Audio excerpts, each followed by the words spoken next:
kita melihat banyak perkara kempen-kempen yang berlaku dalam konteks media sosial, terutamanya trend politik pada hari ini sejajar dengan trend-trend yang berlaku dalam marketing, branding activity adalah melalui FB Live, Facebook Live. So dalam FB Live ni didapati mempunyai kecenderungan untuk menarik perhatian dalam pelbagai cara. Satu adalah because dia ada FB Live dan jalankan secara langsung, maka mendapat perhatian melalui platform-platform yang dikemukakan.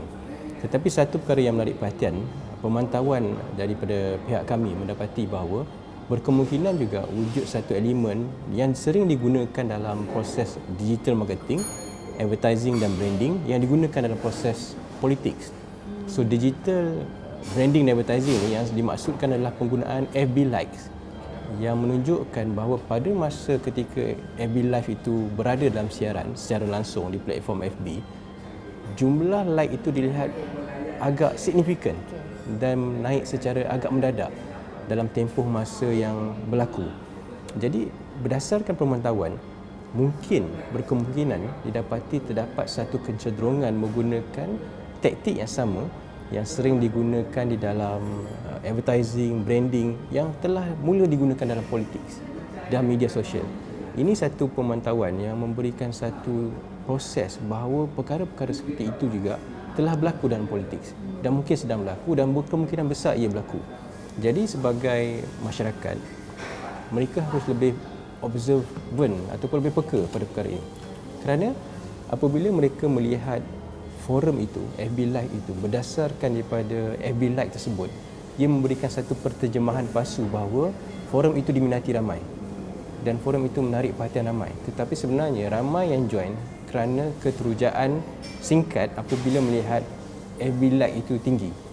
Jadi akhirnya mereka pun bandwagon factor berlaku apabila manusia secara tanpa separa sedar melihat satu perkara dan mengikuti satu perkara sampai mata-mata kerana melihat perkara itu menjadi satu trend dan diikuti orang ramai.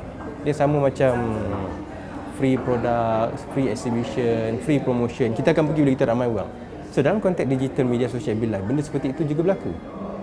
So ini yang memberi kesan akhirnya mereka atas dasar bandwagon factor tanpa terikat ataupun percaya kepada polisi ataupun apa-apa perkara yang dibincangkan dalam forum itu, mereka like. Dan akhirnya mereka katakan terperangkap dalam satu situasi, mereka terbabit menjadi satu partisipasi dalam forum itu secara tidak sengaja. Dan ini amat bahaya kerana dalam proses pengundian pada hari ini, kita bercakap tentang banyak golongan-golongan yang tidak mempunyai satu doktrinasi ataupun satu pemahaman politik yang tegar. Maksudnya golongan yang agak neutral. Jadi apabila setengah parti menggunakan pendekatan seperti ini, ia memberikan satu elemen tarikan palsu supaya mereka menyertai forum tersebut kerana semua orang menyertai. Dan akhirnya perkara seperti ini yang tidak bagus untuk sistem demokrasi. Ia merencatkan proses demokrasi matang. Maksudnya berlaku satu manipulasi, penggunaan cara taktik strategi yang dirancang tanpa disedari oleh pengundi untuk menarik perhatian mereka. Jadi ini yang kita rasa yang perlu dipahami sebab kita melihat pada proses demokrasi ini sebagai proses demokrasi matang. Kita lihat pada proses ideologi, falsafah, manifesto, dominasi parti dalam pakatan tertentu, kemudian baru kita akan menterjemahkan dalam bentuk undi. Tetapi malangnya apa yang berlaku pada hari ini, sekiranya FB Live ini menjadi satu proses yang digunakan secara regular, secara berterusan oleh parti-parti tertentu, gabungan parti politik tertentu, ia akan menjadi satu proses yang dilihat merencatkan proses demokrasi matang.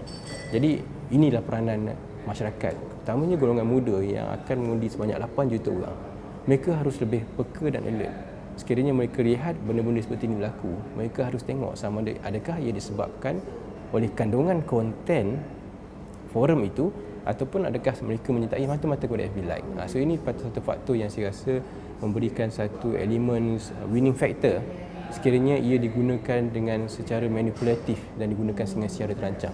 Dan saya amat tidak bersetuju sekiranya taktik ini digunakan sebab kita melihat pada proses demokrasi matang, pengundi muda, negara yang menuju pada progresi pembangunan. So minda masyarakat, minda parti-parti juga harus membangun searas dengan apa yang telah ada di sekeliling kita. Jadi dan benda ini boleh dibeli melalui software atau perisian-perisian tertentu yang boleh dijana supaya memberikan satu indikator FB Like yang tinggi pada satu-satu masa forum FB Live itu berlaku.